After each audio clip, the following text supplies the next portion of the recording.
नमस्ते। आज हम एक ऐसे महान संत की बात करने वाले हैं जिनका जन्म तो सदियों पहले हुआ था, पर उनका प्रेम और एकता का जो संदेश है ना, वो आज की दुनिया के लिए शायद पहले से कहीं ज्यादा जरूरी हो गया है। जी हाँ, हम बात कर रहे हैं गुरु नानक देव जी की। ना कोई हिंदू, ना मुसलमान।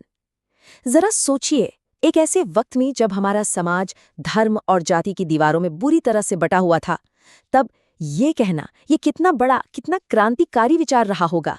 ये छोटा सा वाक्य ही असल में गुरु नानक जी के पूरे दर्शन का सार है। एक ऐसा संदेश जो इंसानों के बीच खड़ी हर दीवार को गिराने की बात करता है। तो आखिर कौन थे वो महान इंसान जिन्होंने इतना साहसी संदेश दिया? देखिए, गुरु नानक देव जी सिर्फ एक संत नहीं थे, वो तो करुणा और सेवा की एक जीती जागती मिसाल थे। एक ऐसी मिसाल जिनका जीवन आज भी हम सबको सही रास्ता दिखाता है। हम सब जानते हैं कि हर महान यात्रा की एक शुरुआत होती है, तो सवाल ये उठता है कि गुरु नानक देव जी के जीवन में वो कौन सा पल था, वो कौन सा मोड़ था जिसने उन्हें ज्ञान का प्रकाश दिखाया और उनके मिशन को एक बिल्कुल नई दिशा दी। चलिए, इसे समझने के लिए उनके शुरुआती जीवन पर एक नज़र डालते हैं। तो साल था 1469, उनका जन्म हुआ और बचपन से ही ये साफ था कि वो और बच्चों जैसे नहीं हैं। उनका मन दुनिया की चीज़ों में कम और आध्यात्म में कहीं ज्यादा लगता था। लेकिन, और ये बात बहुत ज़रूरी है, उन्होंने दुनिया को छोड़ा नहीं। उन्होंने गृहस्थ जीवन अपनाया, शादी की, उनके 2 बेटे भी हुए। और ऐसा करके उन्होंने एक बहुत बड़ी मिसाल कायम की कि ईश्वर को पाने के लिए घर परिवार छोड़ने की कोई ज़रूरत नहीं है। आप दुनिया में रहकर अपनी जिम्मेदारियां निभाते हुए भी एक आध्यात्मिक जीवन जी सकते हैं। और यहीं से कहानी में एक बहुत ही अहम, एक रहस्यमयी मोड़ आता है। हुआ ये कि एक सुबह वो नदी में स्नान करने गए और फिर लौटे ही नहीं। 1 दिन, 2 दिन, 3 दिन गुजर गए। सब लोग हैरान, परेशान कि आखिर वो कहाँ चले गए। यही वो घटना थी जिसने सब कुछ बदल कर रख दिया और उनके जीवन के सबसे बड़े आध्यात्मिक जागरण की वजह बनी। और फिर 3 दिन बाद जब वो वापस लौटे, तो वो पहले वाले नानक नहीं थे। उनके पास उस रहस्य का जवाब था। यही था उनके जीवन का वो ज्ञानोदय का क्षण। और लौटते ही उन्होंने जो घोषणा की, वो इतिहास में दर्ज हो गई। ना कोई हिंदू, ना कोई मुसलमान। अब उनका मिशन बिल्कुल साफ था, दुनिया को ये याद दिलाना कि हम सब एक ही ईश्वर की संतान हैं। अब इस ज्ञान को, इस सच को पाने के बाद गुरु नानक जी एक जगह पे रुकने वाले नहीं थे। वो अपने इस संदेश को दुनिया के कोने कोने तक पहुंचाना चाहते थे, और इसी मकसद से वो निकल पड़े एक बहुत लंबी यात्रा पर। इन यात्राओं को ही उदासियां के नाम से जाना जाता है। और उनकी यात्राओं का जो दायरा था ना, वो सच में हैरान कर देने वाला है। सोचिए, वो पैदल ही भारत के एक कोने से दूसरे कोने तक गए।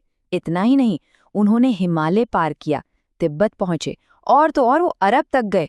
मक्का मदीना में भी उन्होंने अपने इसी एकता और भाईचारे के संदेश को फैलाया। पर एक बात साफ कर दूं, ये यात्राएं सिर्फ उपदेश देने के लिए नहीं थीं। नहीं, गुरु नानक देव जी जहां भी गए, उन्होंने वहां समाज में फैली बुराइयों पर, कुरीतियों पर सीधा हमला बोला। चाहे वो जाति व्यवस्था हो, छुआछूत हो, या फिर किसी भी तरह का अंधविश्वास और पाखंड, उन्होंने इन सबका खुलकर विरोध किया। और वो चाहे कहीं भी गए हों, किसी से भी बात कर रहे हों, उनका संदेश हमेशा एक ही रहा, बहुत सरल। ईश्वर एक है और सभी मनुष्य समान हैं। और ये सिर्फ कोई आध्यात्मिक बात नहीं थी, ये उस समय सामाजिक बराबरी का एक बहुत ही शक्तिशाली नारा भी था। यही उनकी सारी शिक्षाओं का आधार बना।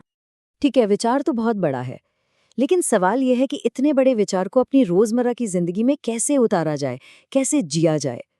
तो इसके लिए गुरु नानक जी ने 3 बहुत ही सरल और बहुत ही प्रैक्टिकल सिद्धांत दिए, जो एक अच्छे और सार्थक जीवन का आधार हैं। ये 3 सिद्धांत बहुत ही सीधे और सरल हैं। पहला, नाम जपो। इसका मतलब है ईश्वर को, उस एक शक्ति को हमेशा याद रखो। दूसरा, किरत करो, मतलब मेहनत और ईमानदारी से अपनी रोजी रोटी कमाओ। और तीसरा, सबसे अहम, वंट छको, मतलब जो कुछ भी कमाया है उसे अकेले मत खाओ, उसे दूसरों के साथ, खासकर जरूरतमंदों के साथ बांटकर खाओ। बस यही 3 चीजें हैं। आध्यात्मिकता को असल जिंदगी में उतारने का यह कितना सीधा रास्ता है। तो फिर सच्ची पूजा क्या हुई? क्या वो मंदिरों या मस्जिदों में है? गुरु नानक जी के लिए जवाब था नहीं। उनके लिए सच्ची पूजा किसी रीति रिवाज में नहीं, बल्कि इंसान की निस्वार्थ सेवा में थी। दूसरों की मदद करना, यही सबसे बड़ी भक्ति, सबसे बड़ी इबादत थी। गुरु नानक देव जी का जीवन तो एक दिन समाप्त हुआ, जैसा कि हम सबका होता है, लेकिन उनका संदेश वो अमर हो गया। तो चलिए देखते हैं आखिर वो कौन सी विरासत थी जो वो आने वाली पीढ़ियों के लिए, हम सब के लिए छोड़ गए। 974, 974, ये क्या है? ये संख्या है उन दिव्य भजनों की, उन शब्दों की जो गुरु नानक देव जी ने रचे थे। और आज ये सारे भजन सिखों के सबसे पवित्र ग्रंथ गुरु ग्रंथ साहिब का एक अभिन्न अंग है। ये उनकी गहरी आध्यात्मिक समझ और उनकी कमाल की काव्य प्रतिभा का सबसे बड़ा सबूत है। और वो ये भी सुनिश्चित करना चाहते थे कि उनके जाने के बाद ये मशाल, ये ज्ञान की ज्योति बुझ ना जाए। इसीलिए अपने अंतिम समय में उन्होंने अपने सबसे काबिल शिष्य भाई लहना को अपना उत्तराधिकारी चुना। यही भाई लहना आगे चलकर दूसरे गुरु अंगद देव जी के नाम से जाने गए और यहीं से गुरु परंपरा की शुरुआत हुई।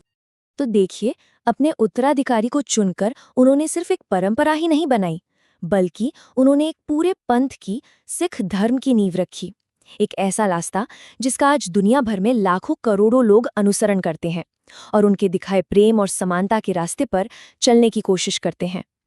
22 सितंबर 1539, ये वो तारीख थी जब उनका शरीर तो इस दुनिया से चला गया, लेकिन उनकी शिक्षाएं, उनका संदेश, वो आज भी इतने सालों बाद भी पूरी मानवता के लिए एक रोशन मीनार की तरह खड़ा है, जो हमें रास्ता दिखाता है।